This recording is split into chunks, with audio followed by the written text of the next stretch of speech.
Start करते हैं। सो in the fourth unit, ये आपका जो फोर्थ यूनिट है, Unix operating systems means one of the flavour of operating systems. हमने जो देखा है कि ऑपरेटिंग सिस्टम कैसे काम करता है, तो प्रीवियस 2 यूनिट्स में मैंने वो चीजों को समझाया है 3 यूनिट्स में कि एक बेसिक जो ऑपरेटिंग सिस्टम है वो होता क्या है और वो काम कैसे करता है। Now come to the point कि हम ऑपरेटिंग सिस्टम के एक मोस्ट इंपॉर्टेंट ऑपरेटिंग सिस्टम जिसको हम लोग बोल रहे हैं, क्योंकि ऑपरेटिंग सिस्टम एक बेसिक कंसेप्ट होता है जिसमें बहुत सारे ऑपरेटिंग सिस्टम बने हैं, जैसे विंडोज के operating system, Macintosh operating system, Unix operating system. लेकिन हमारे पास जो बेस है वो वही ऑपरेटिंग सिस्टम के कंसेप्ट को लीड। तो आज हम लोग देखेंगे कि यूनिक्स ऑपरेटिंग सिस्टम कैसे होता है और इसमें हमारा जो इसका आर्किटेक्चर से शुरू करेंगे कि इसमें तो first topic of the Unix operating system is called an architecture. So what is the Unix operating systems? You can see that. So Unix operating system जो होता है, आप देख सकते हैं कि ये Unix operating systems is a set of programs. Simply सारे ऑपरेटिंग सिस्टम में सेट ऑफ इंस्ट्रक्शंस होते हैं, सेट ऑफ प्रोग्राम्स होते हैं।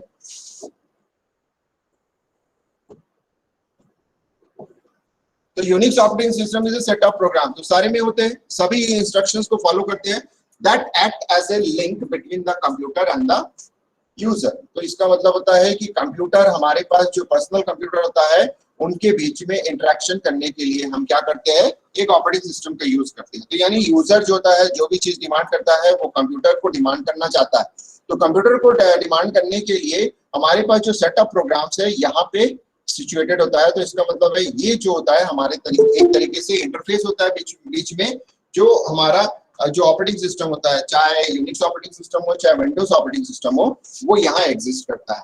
उसी तरह से Unix was originally developed by 1969, आप देख सकते हैं, and by a group of AT&T employees.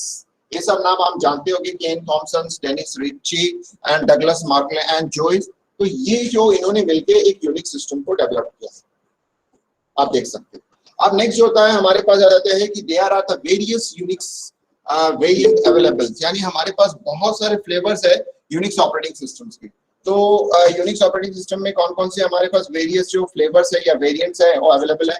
सबसे पहला तो होता है कि Solaris Unix, AIX, HP Unix, BSD, Berkeley socket, ये होता है, आर ए फ्यू एग्जांपल्स। उसी तरह से लिनक्स वर्जन जो आज के समय में बहुत ज्यादा यूज होता है, क्योंकि यूनिक्स का उतना कमांड आज के समय में, क्योंकि यूनिक्स एक different kind of operating system था जिसको हैंडल करने के लिए उस तरीके के उसके डिवाइसेस थे। लेकिन वो चीजें थोड़ा सा और रिलैक्स कर दिया गया, जिसमें कि लिनक्स को जो हमारे पास है, लिनक्स को बनाया गया is also a flavour of Unix which is freely available. तो यानी यूनिक्स का ही एक मिलता जुलता फॉर्म क्रिएट किया गया है जो कि फ्रीली अवेलेबल है।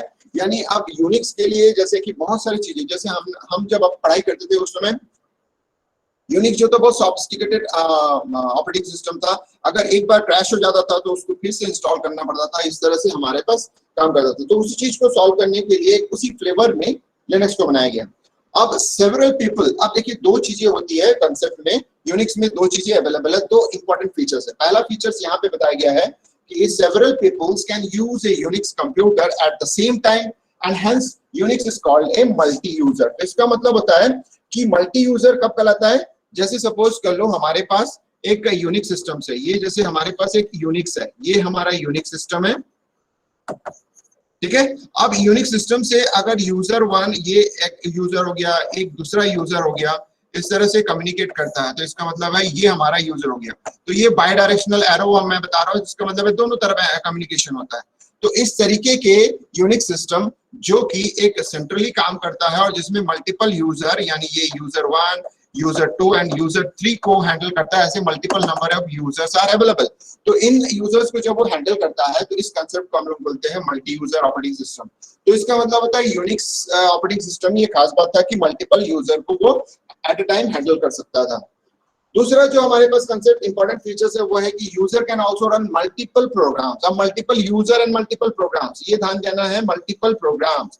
मल्टीपल प्रोग्राम्स का मतलब होता है कि एक user multiple number of task, जैसे सपोज कर लो आप प्रिंटिंग के लिए और साथ ही साथ गाना सुन रहे हो, तो यानी दो प्रोग्राम एक ही सिस्टम पे काम कर रहा है, यानी एक ही यूजर दो चीजों को कर रहा है, यानी वो प्रिंटिंग भी कर रहा है साथ ही साथ वो गाना भी सुन रहा है। तो इसको हम लोग बोलते हैं multi programme. So eight the same time hence Unix is a multitasking. तो जब मल्टीपल नंबर ऑफ प्रोसेस को हम एक ही साथ काम करते हैं तो ऐसे इन्वायरमेंट जो होता है यूनिक्स सिस्टम प्रोवाइड करता है। तो दो इंपॉर्टेंट फीचर है, मल्टीपल यूजर्स को हैंडल करता है, मल्टीपल टास्क को हैंडल करता है, यानी मल्टीटास्किंग एंड मल्टी यूजर।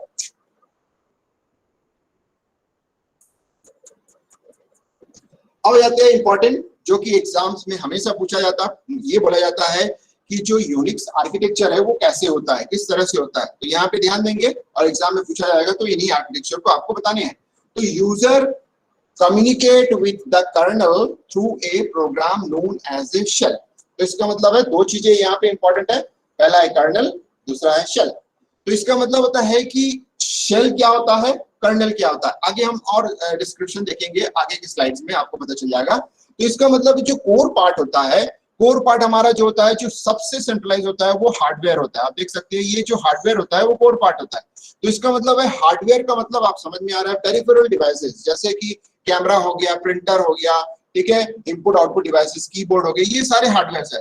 अगर उन हार्डवेयर को आपको एक्सेस करना है, यूज करना है, तो यूजर के पास डायरेक्ट फैसिलिटी नहीं होता है, उसके लिए वो कमांडिंग ऑफिसर होता है जिसको हम लोग बोलते हैं कर्नल। तो कर्नल जो कमांडिंग ऑफिसर होता है जो कि अपने हार्डवेयर को हैंडल करता है, यानी यूनिक्स ऑपरेटिंग सिस्टम में सबसे इंपॉर्टेंट रोल होता है कर्नल का। So kernel take the information, take the command from the user. तो यूजर से जो कमांड लेता है उसको हम लोग बोलते हैं शेल। तो इसका मतलब होता है शेल में जब हमारे पास कोई इंफॉर्मेशन देना है तो शेल के थ्रू हमारा इंफॉर्मेशन जाता है, और ये शेल जो होता है वो कर्नल को पास ऑन करता है। कर्नल उसको देखता है, चेक करता है कि ये जो रिक्वेस्ट आया है ये फुलफिल कर पाएगा कि नहीं। अगर मान लो वो हार्डवेयर अवेलेबल है, फुलफिल कर पाएगा, तो वो नेगोशिएट करेगा हार्डवेयर से, हार्डवेयर जो होता है उसको रिप्लाई करेगा, और जैसे ही रिप्लाई होता है वो शेल को मिल जाएगा, यानी शेल के पास। तो यानी शेल के साथ कौन जुड़ता है, आप देख सकते हैं कि जो हमारा यूजर होता है वो शेल के साथ कनेक्ट होता है और शेल के साथ जुड़ के वो काम करता है। तो आपको समझ में आ गया होगा कि यूजर जो होता है कम्युनिकेट करता है विद द कर्नल, इसके थ्रू कम्युनिकेट करता है, शेल के थ्रू कम्युनिकेट करता है। और वो कम्युनिकेशन क्या होता है, कुछ नंबर ऑफ प्रोग्राम्स होते हैं, कुछ ऐसे इंस्ट्रक्शंस होते हैं जो वेल डिफाइंड होते हैं, प्री डिफाइंड होते हैं, कुछ फंक्शंस होते हैं जिसका यूज करता है। तो यूजर उन प्रोग्राम्स को यूज करके शेल के थ्रू इंटरप्रेट करता है। The shell is a command line interpreter, ये इंपॉर्टेंट है। इंटरप्रेटर, कंपाइलर, दो चीजें होती है। इंटरप्रेटर और कंपाइलर में डिफरेंस ये होता है कि interpreter line by line interpret करता है, कंपाइलर होल यानी एक साथ पूरे लाइन को इंटरप्रेट करता है। तो वही चीज होता है कि वो क्या करता है, कमांड से जो भी एग्जीक्यूशन यूजर डिमांड करता है, यानी जो भी टाइप करता है उसको लाइन बाय लाइन इंटरप्रेट करता है। फिर उसके बाद उसको क्या करता है, it's translate commands entered by the user. तो यानी पहले वो इंटरप्रेट करता है, फिर उसको कन्वर्ट करता है, ट्रांसलेट करता है कि ये देखता है कि वो क्या बताना चाह रहा है यूजर, फिर उसकी मीनिंग को समझता है, फिर commands entered by the user and converts them into an language that is understood by the kernel. तो इसका मतलब है कि कर्नल को भेजने के पहले शेल एक तरीके से सेट ऑफ प्रोग्राम्स अपने पास रखता है जो कि उसको एक्सेप्ट करता है यूजर से, उसको इंटरप्रेट करता है, इंटरप्रेट करने के बाद उसको ट्रांसलेट करता है, ट्रांसलेट करके उसके मीनिंग को समझता है और ऐसे लैंग्वेज में कन्वर्ट करता है जो कि कर्नल समझ सकता है। फिर उसके बाद वो कर्नल को ट्रांसफर कर देता है उसके कमांड के साथ। तो इसी में सिंपल तरीका ये होता है कि सपोज कर लो मुझे किसी जो होता है अमेरिकन पीपल या जापानीज पीपल के साथ जो है उसके साथ कम्युनिकेट करना है और मैं एक इंटरप्रेटर हूँ, तो इसका मतलब होता है कि इस तरफ जो हिंदी बोल रहा है मैं उसको रिसीव करूंगा, उसको सुनने के बाद उसको इंटरप्रेट करूंगा, मनी मन अपने लैंग्वेज में इंटरप्रेट करूंगा, उसके बाद उसको जापानीज में कन्वर्ट करके दूंगा। यानी यहाँ पे जापानीज जो पोर्शन है वो हो गया कर्नल, मैं हो गया शेल, और जो इधर हो गया जो मुझे हिंदी में जो सुनाई दे रहा है जो मैं रिसीव कर रहा हूँ वो हो गया मेरे लिए यूजर। तो इस तरह से आप इसको समझ सकते हो कि हमारा जो कर्नल का एप्लीकेशन वो। तो आप देख सकते हो कि इसमें से ब्रॉड आइडिया मैंने आपको बता दिया कि ये जो फिगर है, फिगर में आपको पता चल गया है। तो ये जो एरिया है आप देख सकते हो, जो व्हाइट एरिया है आपके पास, तो जिसमें ये शेल की बात करते हो, तो हमारे पास वेरियस काइंड्स ऑफ जो होता है इंटरेक्शन पॉसिबल होता है। जैसे हमारे पास वीआई एडिटर होता है जिसके थ्रू हम एडिट कर सकते हैं अपनी चीजों को, अपने टेक्स्ट को एडिट कर सकते हैं। फिर उसी तरह से बहुत सारे हमारे पास होता है, जैसे मोर कमांड हम लोग पढ़ेंगे। ये जो आपके पास देख रहे हो ये जो होता है डिफरेंट काइंड ऑफ शेल होते हैं। इन शेल का यूज करके हम लोग जो होता है क्या करते हैं, कम्युनिकेट करते हैं। यानी जैसे मैंने शेल की बात किया तो ऐसे हमारे पास वेरियस टाइप्स ऑफ प्रॉम्प्ट, जैसे सी में प्रॉम्प्ट होता है, आप देखे होंगे कि सी लैंग्वेज में हम लोग यूज करते हैं कोलोन, फिर स्लैश उसके बाद इस तरह से होता है। तो ये एक तरीके से हमारे लिए शेल यानी एक प्रॉम्प्ट होता है। उसी तरीके से हमारे पास various kinds of prompts are available for SH CHS case, तो आपके आगे भी आपको पता चलेगा। फिर जैसे कंपाइलर आप देख सकते हो कि अगर मुझे कर्नल के साथ कम्युनिकेट करना है तो डेफिनेटली जैसे सेल एक इंटरप्रेटर होता है तो सीपीपी मतलब सीपीपी कंपाइलर्स होता है, तो उसी तरह से एक तरीके से ट्रांसलेट करने का काम करता है। यानी मैं कोई लैंग्वेज को प्रोवाइड करूंगा तो मेरा लैंग्वेज सीपीपी इसको कन्वर्ट करेगा और कर्नल में उसको सेंड करेगा। तो इसी तरह से हमारे पास जो व्हाइट पोर्शन है these are the actually the interaction portion यानी interface between the kernel and the outsider, जो हमारे पास आउटसाइडर मतलब यूजर।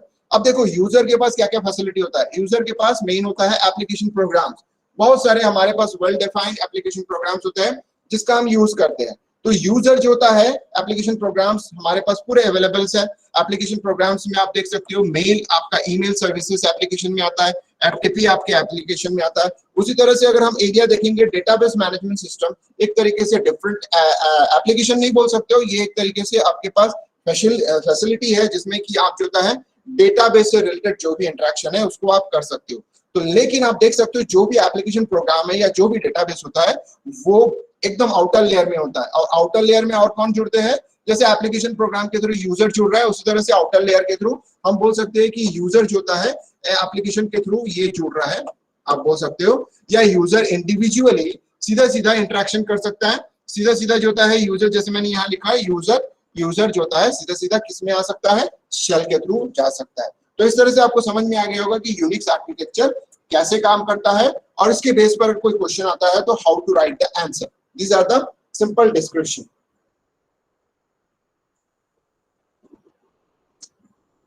अब आते हैं कर्नल। कर्नल जैसे मैंने पहले बताया कि कोर पार्ट होता है। हार्डवेयर के बारे में ज्यादा बताना नहीं है क्योंकि पेरिफेरल डिवाइसेस के बारे में वो तो फंडामेंटल ऑफ कंप्यूटर्स में पढ़ते हैं तो वो हमारे लिए कोई इंपॉर्टेंट नहीं है। सबसे इंपॉर्टेंट होता है जो सेकेंड इनर से लेके आउटर में जो सेकेंड इनर लेवल है अगर हम बात करेंगे तो वो है कर्नल। तो कर्नल क्या क्या काम करता है देखिए, the kernel is the heart of the operating system. ये एक इंपॉर्टेंट है। जैसे मैंने बोलता हूँ कि सीपीयू एक हार्ट की तरह काम करता है। अब वो सीपीयू तो होता है लेकिन अगर ऑपरेटिंग सिस्टम को बात करेंगे तो ऑपरेटिंग सिस्टम को जो हार्ट होता है वो उसका जो कर्नल होता है। तो यानी यूनिक्स ऑपरेटिंग सिस्टम में कर्नल का इंपॉर्टेंट। अब ये चीजें आप कभी भी गलत इंटरप्रेट मत करना। तो आप बोलोगे कि विंडोज में भी सेम आर्किटेक्चर फॉलो होता है, ऐसा नहीं। मैं जो आपको बता रहा हूँ ऑपरेटिंग सिस्टम का एक पार्ट जो कि यूनिक्स ऑपरेटिंग सिस्टम में आ रहा है, उनमें से ऑपरेटिंग सिस्टम के बहुत सारे फीचर्स को उसने अडॉप्ट करके बनाया है लेकिन इसके कुछ डिफरेंट इसके एस्पेक्ट है, डिफरेंट फीचर्स है। तो इसीलिए आप बोलोगे कि कर्नल जो होता है heart of the Unix operating system होता है।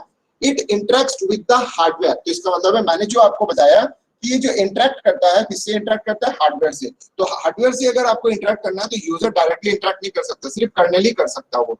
And most of the task like जैसे मेमोरी मैनेजमेंट आप देख सकते हो, ये जो मेमोरी मैनेजमेंट है, मेमोरी मैनेजमेंट हो गया एक इंपॉर्टेंट टास्क होता है। टास्क मैनेजमेंट भी हो गया, शेड्यूलिंग भी हो गया जो कि आप सीपीयू शेड्यूलिंग के नाम से जाते हैं या जॉब शेड्यूलिंग के नाम से जाते हैं, जो कि आपने एक बेसिक डेफिनेशंस में यानी जनरलाइज फॉर्म में थ्योरी में आपने ऑपरेटिंग सिस्टम में डिफरेंट काइंड ऑफ शेड्यूलिंग पढ़ा है। तो यही टास्क शेड्यूलिंग के लिए होता है। उसी तरह से हमारे पास फाइल मैनेजमेंट ऑपरेशंस होते हैं। तो इसका मतलब होता है कि कर्नल जो होता है बहुत सारे टास्क को करता है एज वेल एज हार्डवेयर के साथ इंटरेक्शन भी करता है। साथ ही साथ मैंने आपको बताया कुछ इंपॉर्टेंट जो आपके पास टास्क होता है वो ये फॉलो करता है, जो कि बेसिक्स जो होते हैं यानी जो हमारे पास फीचर्स होते हैं ऑपरेटिंग सिस्टम्स के। सम ऑफ द अदर फंक्शंस यानी ये तो मेजर फंक्शन मैंने आपको बताया इंक्लूडिंग हार्डवेयर इंटरेक्शन। तो ये some of the other functions में सबसे पहला जो फंक्शंस है वो होता है managing the machines memory and allocating it to each process and decide their priorities. तो इसका मतलब होता है सिंपल सी बात है, मेमोरी का एलोकेशन करना, मेमोरी का डी एलोकेशन करना, हर एक प्रोसेस के प्रायोरिटी को डिफाइन करना, प्रायोरिटी को चेक करना है कौन सा इंपॉर्टेंट है कौन सा नहीं है, ये भी इसके मैकेनिज्म में आता है। दूसरा जो मैंने आपको बताया टास्क शेड्यूलिंग, उसी को यहाँ बताया है कि scheduling the work done by the CPU so that the work of each user is carried out as efficiently as possible. Simple सी बात है, अगर multiple number of process execution के लिए रेडी होता है और उसको सीपीयू में एग्जीक्यूट कराना है तो फिर हमारे पास जो इंपॉर्टेंट टास्क शेड्यूलिंग जिसको बोलते हैं या जॉब शेड्यूलिंग या प्रोसेस शेड्यूलिंग उसको हमको करना पड़ता है ताकि आपका जो प्रोसेस है वो स्मूथली हो और सक्सेसफुली कंप्लीट हो। ये चीज हमको देखना पड़ता है।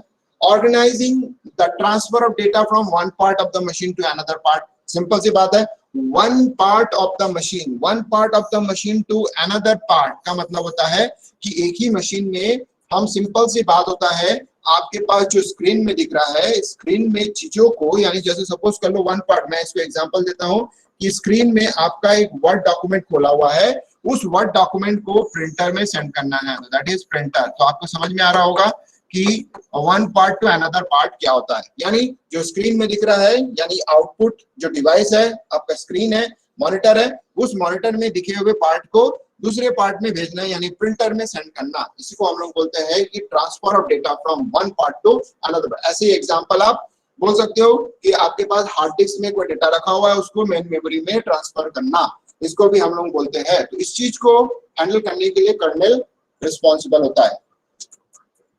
नेक्स्ट पॉइंट आपको बता रहा है कि accepting instruction from the Unix shell, ये तो इंपॉर्टेंट है। यूजर अगर इंटरेक्ट करना चाहता है तो कहां से करेगा, तो यूजर की भी जो इंफॉर्मेशन है दैट इज कैरिड आउट, तो वो जो होता है वो carried out means that whatever the user demand to execute the Unix operating systems that is sent from the user perspective, यानी यूजर के थ्रू जब आता है तो उन इंस्ट्रक्शन को किस तरह से कैरी करेगा, किस तरह से इंटरप्रेट करेगा, किस तरह से यूजर को हैंडल करेगा, वो तो यानी ये जो इंटरनल तो करता ही है, साथ ही साथ जो होता है यूजर के साथ इंटरेक्शन करने के लिए यूनिक्स सेल का यूज करता है। So applying this access permission, तो ये एक इंपॉर्टेंट है।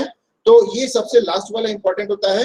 जैसे सपोज कर लो फाइल परमिशन दिया हुआ है, तो जो फाइल परमिशन से रिलेटेड जो भी उसके कमांड्स है, जो भी उसकी एक्टिविटीज है फाइल के, तो उन सब चीजों को वो सक्सेसफुली इंप्लीमेंट करता है, अप्लाई करता है। यानी सपोज कर लो read write and read write operation है। जैसे फाइल के लिए दो चीजें इंपॉर्टेंट है, रीड करना, जैसे अगर मैं फाइल सिस्टम की बात करता हूं तो फाइल सिस्टम में रीड होता है प्लस राइट होता है, तो ये दो चीजें होती है इंपॉर्टेंट। तो अगर मान लो आपके किसी फाइल में सिर्फ रीड ऑप्शन दिया हुआ है, तो फिर वो चेक करता है कि वो फाइल रीडेबल है या राइटेबल है, readable as well as writable है कि नहीं, वो भी है। तो अगर सपोज कर लो कुछ फाइल में रीडेबल भी नहीं है, तो इसका मतलब है उस फाइल को आप, तो यानी ये जो चीजें है रीड राइट ऑपरेशन, फाइल के एक्सेस परमिशन, सारी चीजों को सक्सेसफुली इंप्लीमेंट करने के लिए, सक्सेसफुली अप्लाई करने के लिए भी हमारा कर्नेल रिस्पॉन्सिबल होता है। So these are the definitions, description about the kernel.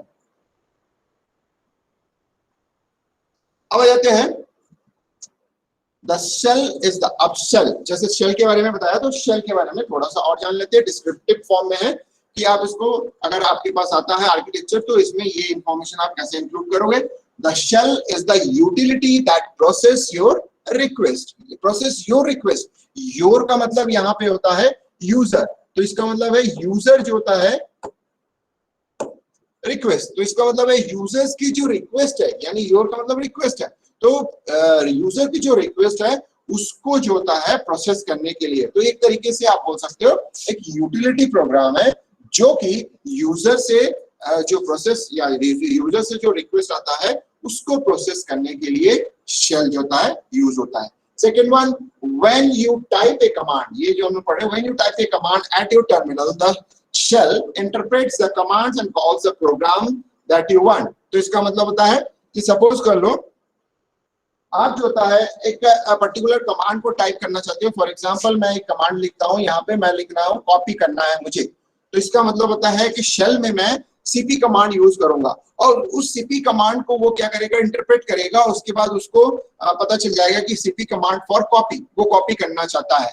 तो इसका मतलब होता है जब मैं इसको कॉपी करना चाहता हूं तो डेफिनेटली जो शेल में अवेलेबल फंक्शंस है उसको वो कॉल करेगा। तो उस प्रोग्राम, कौन सा प्रोग्राम, ये जो सीपी प्रोग्राम है, सीपी प्रोग्राम को वो कॉल करेगा एंड दैट यू वांट, जो मैं चाहता हूं। तो यानी जो मैंने कमांड टाइप किया उसको इंटरप्रेट किया, इंटरप्रेट करने के बाद पता चला कि वो सीपी फंक्शन यानी कॉपी फंक्शन को कॉल करना चाहता है, यानी कॉपी फंक्शन पहले से बना हुआ कहीं है, उसको फिर वो कॉल होता है और कॉल होने के बाद जो मेरा प्रोसेस है वो कंप्लीट हो जाता है। The shell uses standard syntax for all commands, तो इसका मतलब होता है ये सारे कमांड्स के लिए एक स्टैंडर्ड सिंटेक्स को फॉलो करता है, यानी जो भी दिया हुआ है उसको फॉलो, उसके अलावा अगर आप यूज करोगे तो वो इंटरप्रेट नहीं कर पाएगा। अब आते हैं हमारे पास, जो मैंने आपको पहले बताया था इससे पहले वाले स्लाइड में, कि हमारे पास अलग अलग तरीके के शेल होते हैं, उसी के बारे में यहाँ बताया, जैसे शी शेल, बॉन्ड शेल and corn shell, ये these are the well known shell, are the most famous, आप देख सकते हैं shells which are available with most of the Unix variant या आप बोल सकते हो यूनिक्स फ्लेवर, जो भी हमारे पास अलग अलग यूनिक्स फ्लेवर है, जैसे कि लिनक्स हो गया, अलग अलग वर्जन अवेलेबल है, उन सब में आप देखोगे कि ये जो 3 टाइप के सेल है वो अवेलेबल है, यानी सभी में ये चीज दिया हुआ है। And you can use any one of this Unix shell, जो कि आपके ऊपर दिया गया है, किसी को भी आप अप्लाई कर सकते हो। इसमें बता रहा है if they are available on your system, अगर आपके सिस्टम में अवेलेबल है तो इनमें से। अब ये नहीं बोल रहा हूं कि ये, मैं ये बोल रहा हूं कि मोस्ट ऑफ द जो आपके पास जो ये सेल है 3 टाइप का, शी शेल, बॉन्ड शेल एंड कॉन शेल, इनका यूज होता है हर एक यूनिक्स में आपका यूज हुआ, यानी उसमें आपको मिलेंगे ये फीचर्स। मान लो किसी में ये फीचर्स नहीं है तो इसका मतलब है आप उसमें ये यूज नहीं कर सकते हो, तो इसलिए ये बोला गया है कि जिस सिस्टम में वो अवेलेबल है यू कैन यूज, आप कर सकते हैं। And you can switch between the different Unix shell once you have found out if they are. तो इसका मतलब है एक चीज और भी बोल रहा है, सपोज कर लो आपके पास 3 शेल अवेलेबल है किसी यूनिक्स फ्लेवर में या किसी यूनिक्स वेरिएंट में, अब उसमें से आप अगर किसी एक शेल में काम कर रहे हो तो उस शेल से आप किसी दूसरे शेल में भी स्विच कर सकते हो, यानी एक साथ मल्टीपल शेल में आप काम कर सकते हो अगर आपके पास है। तो देखिए आपके पास जैसे टीसी शेल हो गया, और भी जो आपके पास उसका नाम देखिए TCH यानी TCSH नाम से होता है। KSH कॉर्न शेल को रिप्रेजेंट करता है। बॉन्ड अगेन शेल को जो होता है बास के नाम से जाना जाता है, और बॉन्ड शेल को हम SH के नाम से जानते हैं, और सी शेल को हम CSH। तो ये शॉर्ट फॉर्म है जिसका हम यूज करते हैं एज ए कमांड फॉर्म में यूज करते हैं, यानी ये जो शॉर्ट फॉर्म लिखा हुआ है स्मॉल लेटर में, these are the command form, यानी जिसको हम लोग अगर मान लो स्विच करना है तो इनको हम कमांड में यूज करते हैं। तो हमको अब देखेंगे बाद में कभी कि यूनिक्स में वो कमांड्स कैसे काम करते हैं किस तरह। तो अभी तो फिलहाल आपको ये पता चल गया है कि शेल क्या होता है, एक इंटरप्रेटर होता है जो कि यूजर से इंटरप्रेट कमांड को लेता है, फिर टेस्ट चेक करता है कि वो कमांड सही है कि नहीं, अगर सही है तो उससे रिलेटेड जो फंक्शंस होते हैं उसको कॉल करता है, फिर उसको रन करने लगता है। तो जो भी है, जैसे मैंने बताया सीपी कमांड, तो सीपी कमांड को इंटरप्रेट करने के बाद देखता है कि सिंटेक्स सही है, तो फिर उसको चेक करके देखता है कि ये सिंटेक्स बेसिकली उसने क्या दिया है, ऑप्शंस में क्या प्रोवाइड किया है, सही तरीके से सारे आर्गुमेंट को यूज किया कि नहीं। अगर सही तरीके से यूज किया तो फिर वो क्या करता है, उन सब चीजों को जो लिखा गया है सब अगर सही है तो उन चीजों को सीपी को हैंड ओवर कर देता है, जो कि एक प्रोग्राम्स है, फंक्शन है, फिर वो काम करता है। फिर हमने देखा डिफरेंट काइंड ऑफ शेल क्या होता है, तो वो जो होता है शेल नाम का जो हमारे पास इंटरफेस होता है उसी के अंदर में आता है, और हम मल्टीपल शेल में एक साथ काम कर सकते हैं। अब आ जाते हैं कमांड्स एंड यूटिलिटीज। जो मैंने बताया था व्हाइट पोर्शन जो आपके पास है बाहर के, तो वो जो शेल के साथ ही साथ आपके पास यूटिलिटीज के बहुत सारे प्रोग्राम्स आपको मिलेंगे, और साथ ही साथ आउटर लेयर जिसमें यूजर जुड़ता है वो तो लेटर ऑन है। तो यानी कमांड एंड यूटिलिटीज क्या होता है देख लीजिए, जो कि हमारे पास वेल डिफाइंड एरिया है जहां पे, यानी वो कर्नल के ऊपर वाला पार्ट होता है। तो there are the various commands and utilities which you can make use of your day to day activities, यानी जो भी चीजें हम एक ऑपरेटिंग सिस्टम या कंप्यूटर से डिमांड करना चाहते हैं, कंप्यूटर से रिलेटेड जो भी एक्टिविटीज करना चाहते हैं, जैसे विंडोज में होता है, उसको हम लोग यूनिक्स ऑपरेटिंग सिस्टम में वेरियस कमांड्स के थ्रू कर सकते हैं, जो कि हमारे पास अवेलेबल है, और इतने सफिशिएंट कमांड्स अवेलेबल है कि हम सारे एक्टिविटीज को फुलफिल कर सकते हैं। जिसमें से कुछ जैसे एग्जांपल मैंने बताया है कि सीपी कमांड कॉपी के लिए होता है, मूव कमांड अब मूव करने के लिए होता है, फाइल को परमानेंटली एक जगह से दूसरी जगह सेंड करने के लिए होता है। कैट कॉन्कैटनेटिंग कमांड, कैट कमांड जो होता है कि आप जो होता है कैट करने का कॉन्कैटनेट करने के लिए, ग्रेप कमांड जो होता है सर्च करने के लिए बेसिकली हम यूज करते हैं। तो ये सब जो होता है ग्रेप, तो are the few examples of commands and utilities. हम लोग फर्दर देखेंगे कि इन कमांड्स को कैसे डिटेलिंग क्या होता है हर के बारे में हम लोग जानेंगे।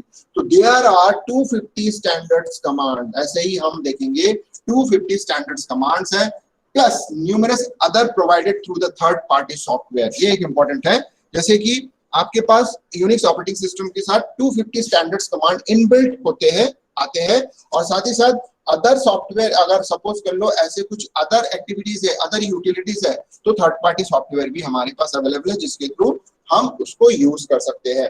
ये चीज आप जानते हो कि थर्ड पार्टी सॉफ्टवेयर यानी कुछ यूटिलिटी सॉफ्टवेयर होता है जो आप बाहर से डालते हो, जैसे विंडोज को आप इंस्टॉल करते हो तो उसके साथ बाय डिफॉल्ट बहुत सारे आपके पास जो कमांड्स है वो इंस्टॉल हो जाते हैं। All the commands come along with the various options. Simple सी बात है, हर एक कमांड्स के अलग अलग ऑप्शंस अवेलेबल है। आप कितना भी, यानी एक command multiple number of options are available. तो यानी ऐसी हर एक कमांड के यानी 250 कमांड्स के मल्टीपल ऑप्शन। सपोज कर लो एक कमांड के 10 ऑप्शंस है, तो इसका मतलब होता है कि 250 इंटू 10 यानी 2500 वेरिएशन आपको मिलेंगे, यानी हर एक कमांड के 10-10 वेरिएशन मिलेंगे आपको। तो वही चीज बोल रहा है कि all the commands come along with the various options. अब आ जाते हैं files and directories. Important part होता है, जो कि मैंने आर्किटेक्चर देखा था। तो आर्किटेक्चर्स में जो इंटरनल स्ट्रक्चर होते हैं, जैसे फाइल मैनेजमेंट सिस्टम, जैसे मैंने आपको बताया था कि कर्नल का एक इंपॉर्टेंट टास्क होता है फाइल्स को हैंडल करना। तो यानी कर्नल के पार्ट को मैं थोड़ा सा यहाँ और थोड़ा बता दे रहा हूँ कि all the data of the Unix is organised in file. इसका मतलब होता है कि Unix operating system is nothing but the collection of files. Files का ही खेल है। प्रिंटर भी एक फाइल की तरह होता है, ठीक, मॉनिटर भी एक फाइल की तरह होता है, सारा चीजें यहाँ फाइल की तरह ट्रीट किया जाता है, यानी कोई स्पेसिफिक हार्डवेयर की तरह नहीं करके उसको फाइल की तरह। तो इसीलिए बोलते हैं कि जो all the data of Unix organisations, ठीक है, इनटू फाइल्स, यानी फाइल्स में ही ऑर्गेनाइज होता है सारा का सारा data. Whatever the data you read, whatever the data you demand, that is handled by the files. All the files are then organised in directories. तो जितने भी फाइल्स होते हैं, जो भी हमारे पास फाइल्स होता है, इसको हम जो होता है सारे के सारे को डायरेक्टरीज में क्या करते हैं, ऑर्गेनाइज करते हैं। तो इसका मतलब है, सपोज कर लो आपको एक टास्क से रिलेटेड 5 to 6 फाइल्स है, उसको एक डायरेक्टरी के नाम से आप स्टोर कर देते हो। तो इसका मतलब यूनिक्स में जब आप देखोगे या लिनक्स में देखोगे, सारा चीजें एक डायरेक्टरी स्ट्रक्चर सिस्टम में स्टोर होता है, फाइल सिस्टम में मैनेज होता है। तो these directories are further organized into tree-like structure called the file system। तो यानी पूरा का पूरा जो चीजें होती है वो ये होती है। तो इसका मतलब है फाइल सिस्टम, अगर हम बात करेंगे तो हमारे पास ये हो गया फाइल सिस्टम। फाइल सिस्टम जो होता है, क्या बोला मैंने आपको, डायरेक्टरी लाइक स्ट्रक्चर में स्टोर होता है। तो ये हो गया डायरेक्टरीज हमारे पास, ये एक डायरेक्टरी, ये हो गया दूसरा डायरेक्टरी, और ये हो गया तीसरा डायरेक्टरी, यानी D1, मैं इसका नाम देता हूँ D2, और इसका नाम दिया है D3। अब हर एक डायरेक्टरीज में जो होता है मल्टीपल नंबर ऑफ फाइल्स होते हैं, यानी फाइल 1, यानी ये अब अगर हम फाइल 1 बात करते हैं, और ये हो गया फाइल 2, ये हो गया फाइल 3, ये उसी तरह से हमारे पास 2 फाइल होता है, फाइल 4, ये हो गया फाइल 5। तो इस तरह से आप देख सकते हैं। तो इसमें एक फाइल है था फाइल 6, ये। तो ये जो है 6 यहाँ पे है, तो ये जो फाइल स्ट्रक्चर है, ये पूरा का पूरा एक फाइल सिस्टम कहलाता है। तो ये चीजें होती है फाइल्स एंड डायरेक्टरीज। तो इसका मतलब होता है यूनिक्स के बारे में अगर आपसे कोई पूछता है तो आप बोलोगे कि Unix is handled through the file only. So all about the file is there. So whatever the operation is going to be perform, it is on the file only. तो ये होता है हमारे पास। तो ये मैंने आपको जो बताया है, this is all about the architecture about Unix operating system.